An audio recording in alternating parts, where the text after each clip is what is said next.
relative maxima, which one gives you the maximum and which one gives you the minimum. That means out of all the relative maxima, which one gives you the maximum, that will going to called as global maximum. And out of all the relative minima, the value which gives you the global minimum most, that will be called as global minimum. Okay. Now it may happen for some point that neither global minima or neither relative minima or neither global maxima or relative maxima exist, though those points will be called as saddle point. Now the concept here is that if we try to find out, because till now everything what we have done graphically. We have seen graphically how do you understand that which point gives you the maximum value, which point gives you the minimum value. But if you try to find out this thing mathematically, then you have to find out the mathematical model for that. And to find out the mathematical model, what we have seen that when we are getting some relative maxima and the relative minima of any point, to find that tangent at that point should be parallel to x-axis. That means if you find out the first order derivative of the function at those points, that functional value must be equal to 0. Okay, so by this concept, we are going to consider the necessary condition to check whether a point have local minima or local maxima. And how do we check that? We are going to find out the first order derivative of the function. And if at that point it is going to be 0, then that point will be called as either local minima or local maxima. That will another further investigation, it will be required to check that whether it will be minimum or maximum. But obviously, there is a possibility that at those points, maxima or minima exist. Is it okay? Is it okay to all of you?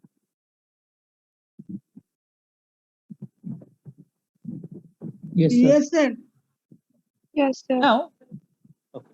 Now, if you want to check that whether that will give you the maximum or minimum, then we need to consider the further derivative. And we have seen that when it is coming like that, if we'll find for some point x equal to x star, first order derivative, second order derivative, and n minus 1th order derivative, all are going to be 0. But the nth order derivative at that point is not equal to 0. Then the local maximum occurs at that point if nth order derivative at that point x star should be less than 0. But obviously, here the order of the derivative must be even. That means you can consider the second order derivative or fourth order derivative or sixth order derivative. That is, the order of the derivative must be even. And if the order of the derivative is even, and although you are getting the nth order derivative of the function, nth order derivative of the function at that point x equal to x star is greater than 0, then you are going to get the local minimum. But it may happen that you are not going to get less than 0 or greater than 0 for case n even. If you find for n odd that the nth order derivative is not equal to 0, then that point will be called as point of inflection. So I mentioned that some point may be there where neither maximum nor minimum exist. Those points will be called as saddle point or point of inflection. That is the point where what I'm talking about. So now what we are going to do, we are going to use this concept to find out that whether a function has some maximum or minimum. Okay, and also we are going to see that whether we can identify the global one also. So first question is this one. You have done this kind of problem already in your previous semesters, but obviously let's try to do it first, and then after that we'll proceed to some concept for the more than one variable where we have to deal with x, y, z, or here we are talking about only the function of single variable. But when you are considering the multi-variable function, then in that case the concept will be more interesting. So now, first, what you are going to do, as I mentioned to you, that first you have to take the first order derivative, and you have to take the first order derivative, and you have to make it equal to 0. So first order derivative of the function f(x), that is going to be 60 x to the power 4, right? That is going to become as 180 x to the power cube, right? Plus 120 x square plus 0. So now what we are going to do, we are going to take this equal to 0 to find out all the stationary points where the first order derivative is equal to 0. So if you take those points, so what we can do, we can take 60 x square as a common. It is going to come as x square minus 3x plus 4 is equal to 0. Oh, sorry, 2. So now what is going to come? 60x square, and it is going to come as, if you factorize it, x minus 1 into x minus 2, right? That is going to be 0. So what are the points you are going to get? X equal to 0, 1. Okay, so these are the stationary points, and the possible maxima or minima exist at those points. So now what we are going to do, we are going to find out the second order derivative now to check that at those points, what is the nature of the function. So now you are going to take the second order derivative. Second order derivative will give you, what is coming? 60. If you take a 60 as common, 4x cube, right? That is 3, 9, 9x square plus. Now what we are going to do, we are going to find out. Yes, we are going to consider all the stationary points, and we are going to check what is the nature of the second order derivative. Okay, so now at that point x equal to 1. Now at that point x equal to 1. What is the second order derivative at the point 1? What is coming? Anyone? Sir? Sir, minus 6.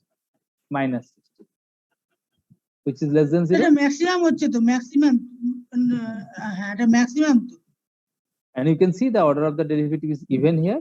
So x equal to 1 is a relative maximum.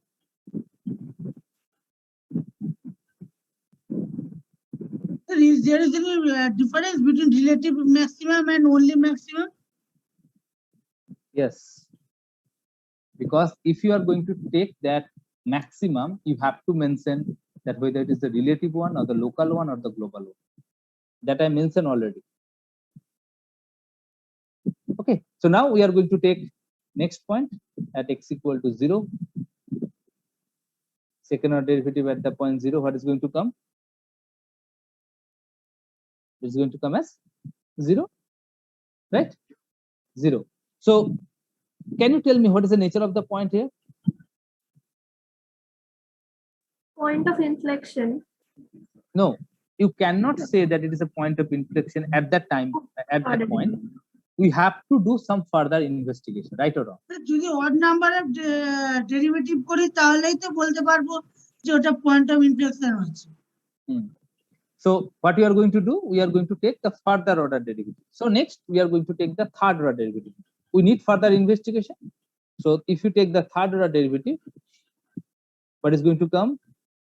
60 12x square minus 18x plus 4. And you can see that third order derivative at that point 0 is 4. 4 into 60, that is 240, which is not equal to 0. And as you can see in the last theorem, in the sufficient condition, I have mentioned that if you are finding some order derivative and if it is not equal to 0, then the point is called as point of inflection, or you can say that the function neither have maximum or minimum at that point. Okay, so you can see that x equal to 0 is an inflection or point of inflection. Now last point, at that point x equal to 2. What is coming at the second order derivative at that point 2?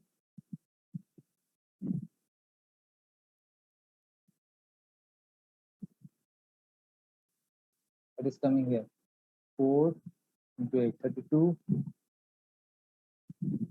32 plus 8, 40.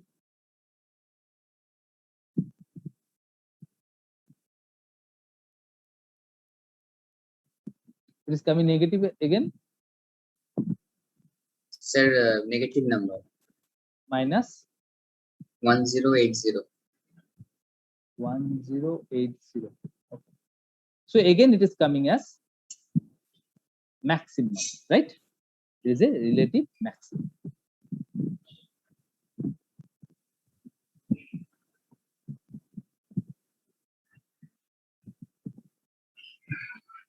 Now, the question is that for this function, we have find out all possible stationary points, and out of all those stationary points, we have checked at which point the function have the maximum and which point the function have the minimum. You can see the 2 points are there where the function has the relative maximum, x equal to 1 and x equal to 2. Now, if I ask you, now that's why I'm mentioning that you have to always mention that whether it is relative maximum or the global maximum, because both are relative maximum. But are they global minimum maximum also? Are both of them global maximum also? How do you are going to check that? To check that, we are going to find out functional value at that point here. Functional value at that point 1. What is going to come? Functional value? So it is 0. No, functional value, sir. not the derivative, Okay. not the derivative. Okay. It is 52, 57 minus 45, right? That is 12. Right? So 12. Yeah. Okay. Now, functional value at that point 2. If you have the calculator, that will be good. Excuse me, sir. Yes. Sir, double derivative at the point 2 is negative at all. It is positive, sir. It's positive. Yes, sir. It is 240, I guess. Yes, sir, it is 240, which is greater than 0. It says that relative minima should be there, not maximum. Okay. No, if it is positive, then obviously it is the relative minima. Then obviously, again, the concept will be different in that case. Okay, could you tell me how it is coming as positive? Because as I can see, that it is coming as 2 to the power 8, 2q, right? 8, right? 32 minus 9 into 4, 36. That is minus 4 plus 4 into 2, Oh, that yeah, is 8. 8 is here. Okay, 8 is here. Right. Sorry. So that is going to be 40 minus 36, right? 4 multiplied by 60, sir. 240. It is 240. Extremely sorry for that. I'm relying on you. Okay, no issue. Relative minimum. Now, obviously, again, we are going to find out the functional value also. So f of 2, can you tell me f of 2, anyone? What is coming here? 32. 8.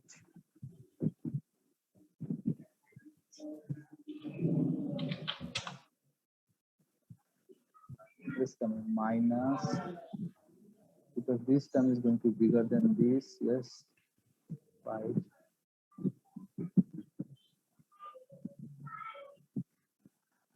Minus 11.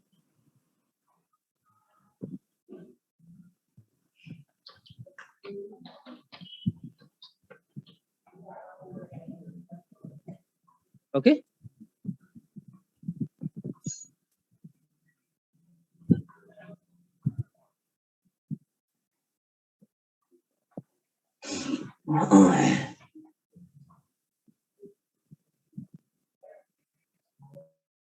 Okay. I hope that it is correct, minus 11. You can check it also, you can cross check it also. But one thing I obviously I would like to mention here, that last time, as by the mistake, we have seen that 2 maximum pointers there. So that's why we are going to check which one is the global maximum. That means basically we are trying to find out that which one gives you the functional value max. Then we are going to find out the global maximum. Now here, as one point is here where the relative maximum exists, and one point is here where the relative minimum exists, and no other points are there where the maximum or the minimum exists. So that's why the point x equal to 1 will be considered as the global maximum also, and the point x equal to 2 will be considered as global minimum also. Is it fine to you, all of you? Is it okay? Yes, sir. If But- you have more than 2 Yes. points where the relative minimum exists, then out of these 2 minimum, we have to search which one gives you the minimum most. Then that point will be the global minimum. And again, if the more than 1 point is there where the relative maximum exists, then again you are going to search for that out of these many points, which one gives you the maximum. Okay. So quickly, let's take another example. Okay. So the function is 5x to the power 6 minus 36 x to the power 5, 165 by 2 x to the power 4 minus 60 x cube plus 36. Slightly difficult function, but I've chosen that function again. Some purpose is there. You can find out later on. So if we consider first derivative, what is going to come? 30 x to the power 5, right? Minus 180 x to the power 4 plus 165 into 2, 330 x cube minus 180 x square, and this is equal to 0. What you can take as a common? X square you can take as a common. 30 you can take. Yes, 30 you can take also common. So 30 x square, if you take as a common, it is going to be x cube minus 6x square plus 11x minus 6 is equal to. Okay. Now, could you factorize it? What is the factor will come? 1 is the point where it is coming 0, right? 1, 11, 11, 12. Yes. X minus 1 is the factor. Okay. What is coming rest? 2. This 2 is a factor.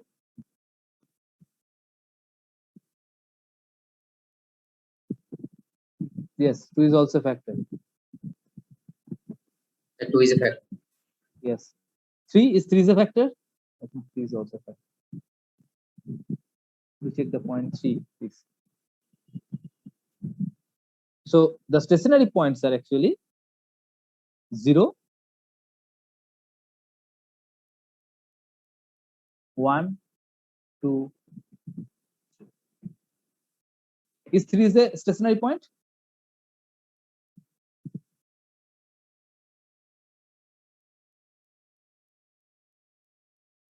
Okay. Now the second order derivative of the function, what is going to come?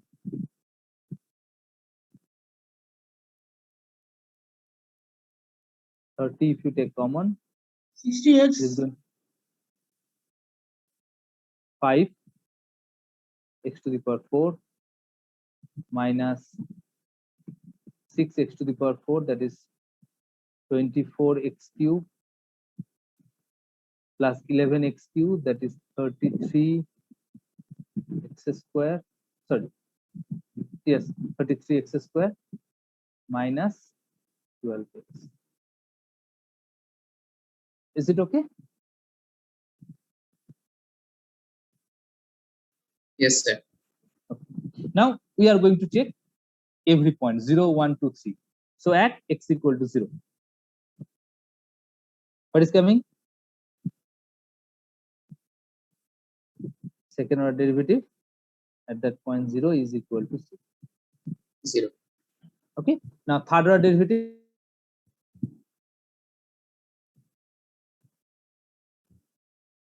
Obviously, you can see that in the third order derivative, you can see this term only left with 30, right?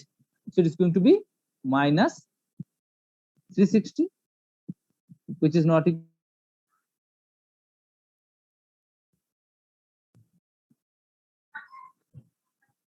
to 0. So that means x equal to 0 is a point of inflection. X equal to 0 is a point of inflection, right? At x equal to 1,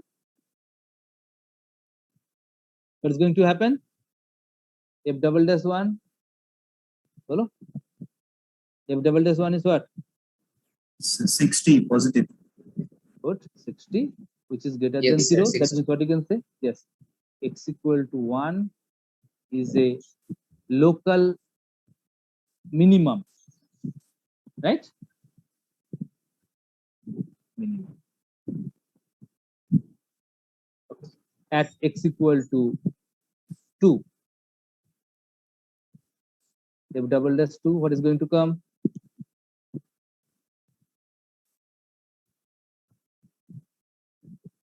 I think it's going to come as 4, 8, 16. Minus 120. Minus 120, yes. Minus 120, which is less than 0. That means x equal to 2 is a local maximum. Okay. Next, x equal to 3.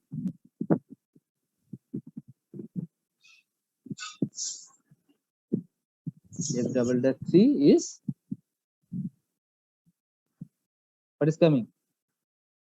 Can you please open the previous page? Yes, sorry. Yeah. So F double dash 3 is what? If you have the calculator, that will be good.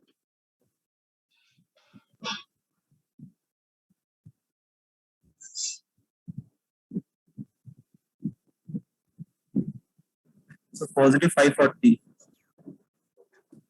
Positive 540. So this is going to be 540, which is greater than 0. That means x equal to 3 is what?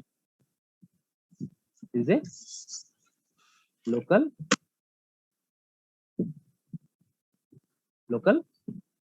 Minimum.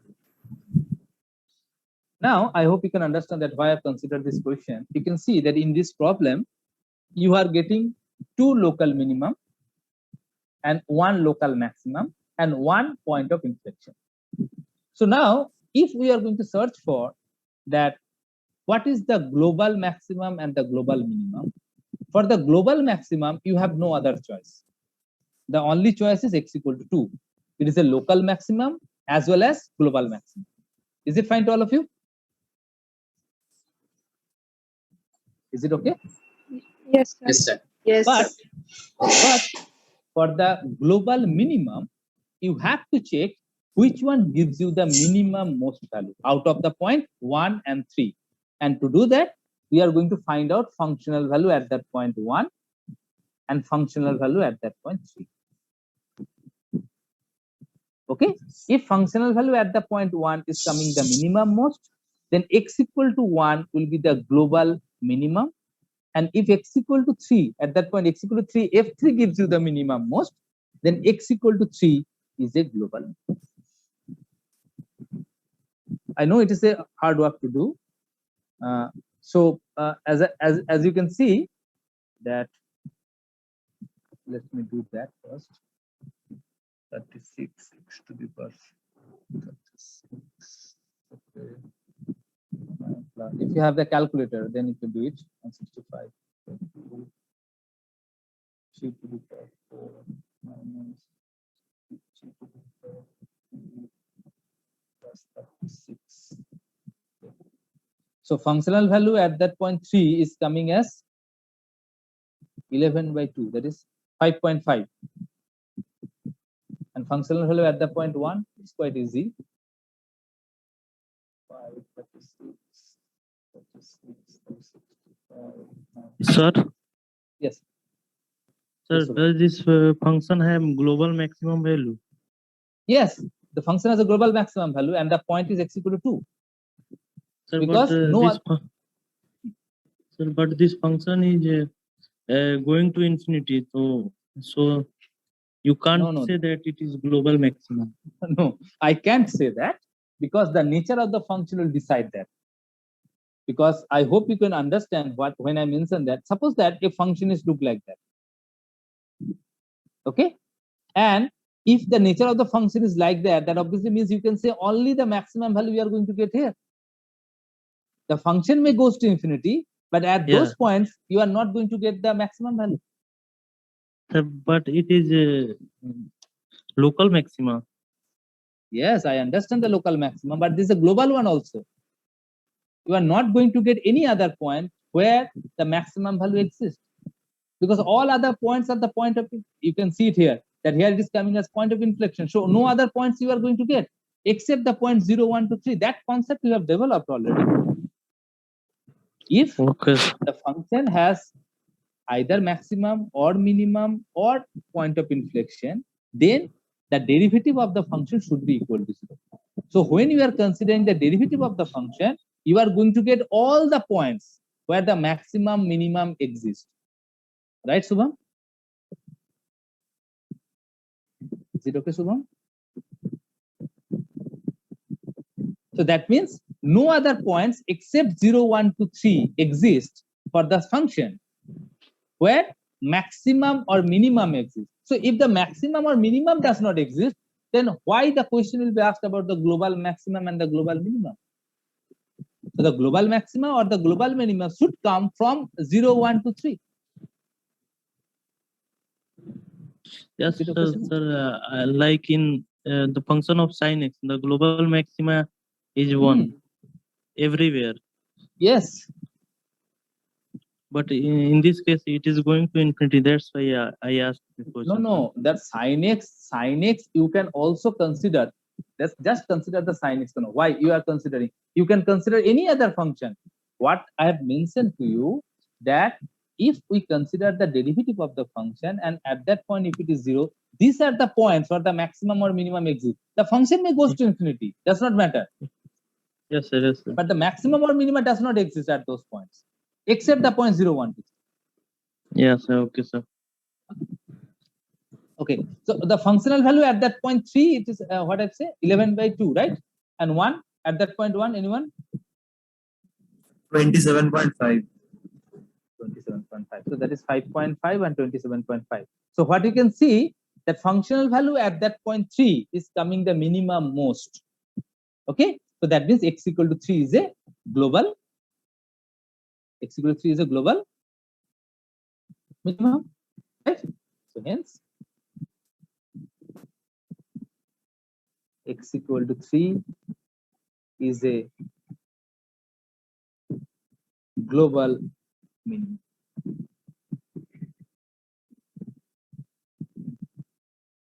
And you can also write down that x equal to 2 is a global maximum. Okay. Is it fine? Is any question, any doubt? If you have, please. Is it okay to all of you? Yes, sir. Now we'll proceed to now the most interesting thing. Till now we have discussed the function, where the function is a function of single variable. But now when you are going to consider function of more than one variable, then multivariable function if we consider, then how to deal with that? And that is the most interesting part. And from here we are going to deal with the optimization, the real optimization what we need. Because in real life, every function if we consider, almost it is multivariable function, because a function is depending on more than 1 and 2, 3 variables. So before going into that multivariable optimization, you need to again recall the Taylor series expansion. I hope some of you forget that. Again, I'm going to write down the Taylor series expansion for first single variable, and after that we'll expand it to function of two variables. So if you remember, Taylor series expansion was functional value at that point x plus h. I have also discussed in the last class. F of x, anyone remember? H f dash x plus h square by 2 factorial f double dash x plus h to the power n divided by n factorial f of nth order derivative at that point. Now, do you remember this one? This is a single variable. You have done that already in the first year. Now, let us consider x. That x I am considering as variable of x1 and x2. That means now I am considering the function as function of two variables, x1 and x2. And also, as x1 is considering as function of two variable x1 and x2, that means x plus h also be considering as h1 and h2. That means basically I'm going to consider x1 plus h1 and x2 plus h2. Okay, so now I'm going to consider the Taylor series expansion on x1 plus h1 and x2 plus h2. Okay, now the logic will be remain same what we have done. First one was what? The functional value. What is the function here? At that point x1. Listen very carefully. If you understand the logic, you need not to remember this. Now next is what? What we have done in the single variable. What you have done, anyone? What you have taken? H into the first order derivative of the function. Okay? As the function was a function of single variable, so we have taken the derivative. But here, what is the function? Function is a function of two variables. Now, is it possible to take the derivative what we have taken there? What the derivative we can consider here? Partial. Partial derivative. Partial derivative. Very good. So now, what is the logic what we have taken here? Dekho, we have taken the product with h and its derivative. So here, the increment with x1 is h1. So basically, it should be coming like that: h1 in the partial derivative with respect to x1. Is it fine? Is it okay? Plus second term, h2 partial derivative with respect to h2. So the second factor should come in that. h1 partial derivative with respect to x1 plus h2 into partial derivative with respect to x2. Can you tell me now the next? What should be the logic here? Very simple. Again, same way. What you have done here? H square by 2 factorial. h1 square by 2 factorial into del f2 by del x2. So we are going Plus, to take 1 by 2 yeah. factorial first. Right? Now next, first power of h1 square. H1 square means what? H1 into h1. So that means you have to take the derivative, partial derivative with respect to x1 twice. That means what will come? Del 2f del x1. Next, you can take h1 h2 h2 h1 also, and in that case we are going to get 2 h1 h2, because here the function is continuous and differentiable. I have mentioned already in the first class that we are going to discuss about the classical optimization technique. So here the function is continuous and differentiable, and if it is happened, then you know that del f del x1 del x2 and del f del x2 del x1, they are always going to same. So that's why it is going to come as 2 into h1 h2 del f, sorry, del 2f, sorry, del 2f, sorry, del 2f del x1 del x2. That means you have taken the derivative with respect to x1 first, and then you have taken again the derivative with respect to x2. And the last one is h2 square del 2f. Any question, any doubt if you have, please ask me. But actually, sir, you are using the two variable like x1 and x2, so it is becoming jumbled. So, sir, first can I do? I am using the Taylor series. First, I do for the x1, then for x2. That you have done. You have taken x1 and then x2, and you have taken clubbing that also. That's why it is coming as addition. Okay. Sir, actually, sir, I had another doubt of that global maximum minima. What is the difference between global and local? Global and local difference is the last example what we have considered, that x equal to 1 and x equal to 3 both are local minimum, right? Yes, sir. But out of that only one is the global minimum, and that was x equal to 3.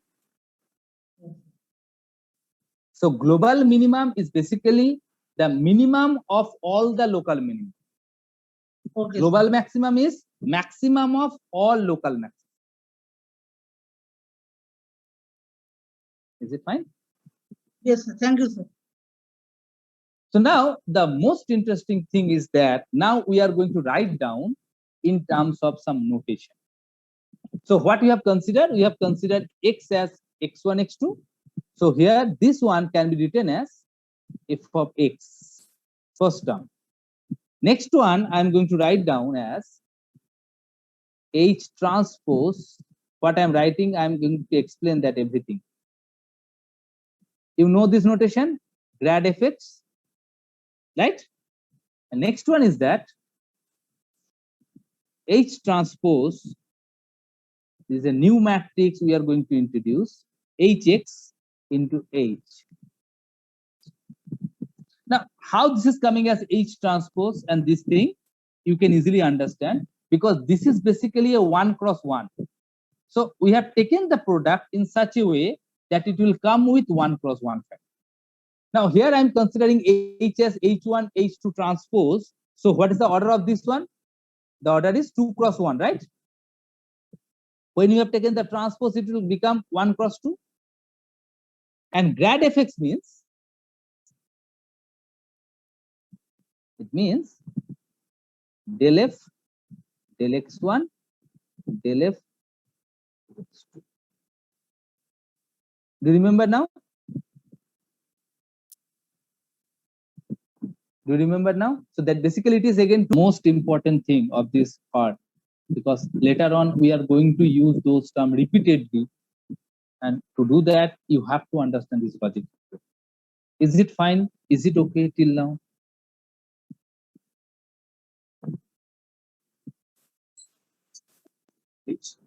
Any question? Sir, what is capital H? Yes, I'm going to mention that capital H. This is the important thing here, because that is going to be this capital Hx. Now you can see that here I'm basically considering the first order derivative of the function. So only two possible can be happen, the first order derivative. We can take the first order derivative with respect to x1, or we can take the first order derivative with respect to x2. Now in this, here we are going to consider what? Second order derivative. What are the second order derivative we have considered?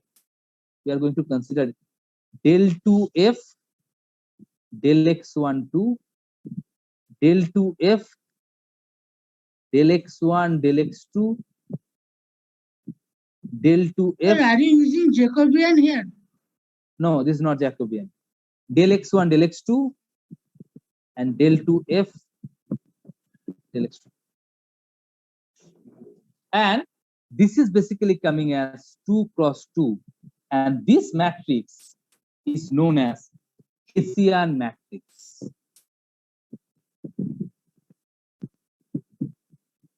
This matrix is known as Hessian.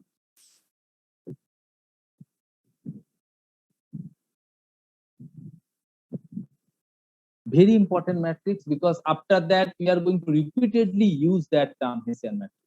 Now you can see that why I'm writing H transpose first, why not we are writing this one first. You can do that.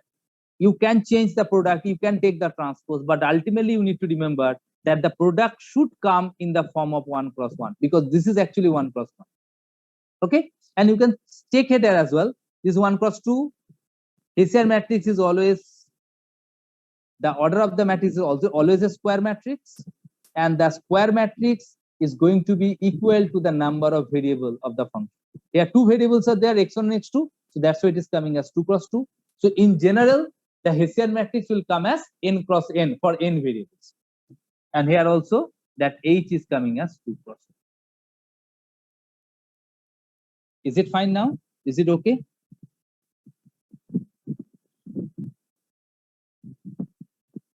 Is it okay? What is the value of R? You are using del to the power f by, R, where I have used R? sir, h of All are x two. equal to del f. Sub to all are 2. No R is two, here. two. Okay, sir. Okay, sir. Okay, now we are going to take it in general for n variable, and we are going to see that how we are going to find out the Hessian matrix, or what is the rule we are going to follow to find out the Hessian matrix. So if we consider a function of n variables, x1, x2, xn transpose, and H I am considering as h1, h2, hn transpose. Then f of x plus h is going to be f of x plus, as you can see there, it should be summation over I equal to 1 to n hi del f del xi, okay, plus 1 by 2 factorial summation over I equal to 1 to n, summation here j equal to 1 to n del to f del xi del xj into hi hj plus, and we can also write down this one as fx plus h transpose grad fx plus 1 by 2 factorial H transpose Hessian matrix into Hx. Now the question is that what is our grad fx? Anyone? Grad fx is what? Anyone? N Del cross F? 1. Yes, del f del x1, del f del x2, del f del xn, right? Which is basically a n cross 1 matrix and Hessian matrix. Very important. Anyone? Okay, first tell me what is the order of the Hessian matrix? What is the order of the Hessian matrix? N plus n. Very good. N cross n. Okay. Now, how you are going to calculate that elements? My suggestion is to do in that way. That will help you to understand the logic. Just give me some time so that I can change the color. First, I'm going to write down here x1, x2, and xn. And also, column wise, I'm going to also write down x1, x2, and xn. Now, what we are going to do? We are going to write down the derivative by considering each of the variables. How? First, we are going to consider the derivative with respect to x1. So, what is going to come? Del f del x1, right? And again, we are going to take the derivative with respect to x1 on that one. So, what is going to come? Del 2f del x1. Is it fine to all of you? Next, first we are going to take the derivative with respect to x2. So, what is going to come? Del f del x2. Next, we are going to take the partial derivative with respect to x1 on this function. So, what is going to come? Del 2f del x1 del x2. Is it fine to all of you? Similarly, it is going to come del 2f del x1 del x2. Is it fine to all of you? Yes, sir. So I hope similarly you can write down all the elements of this matrix also. It is going to come what? Anyone? Del 2f del 2f. Del x2 del x1. Yes, del x2 del x1. And as I mentioned that these are always same, so these two are always going to be same. So del 2f del x2 del 2f del x2 del xn, and the last row will be del 2f del xn del x1 del 2f del xn del x2 and del 2f del xn. And always remember the Hessian matrix is always be a symmetric matrix because these two are always going to be same. Okay, Similarly, del 2f del x1 del xn will be also same as this one. So basically what we are getting, aij will be coming as aji, and you know that when this satisfying, the matrix is known as symmetric matrix. Is it okay to all of you? Is it fine?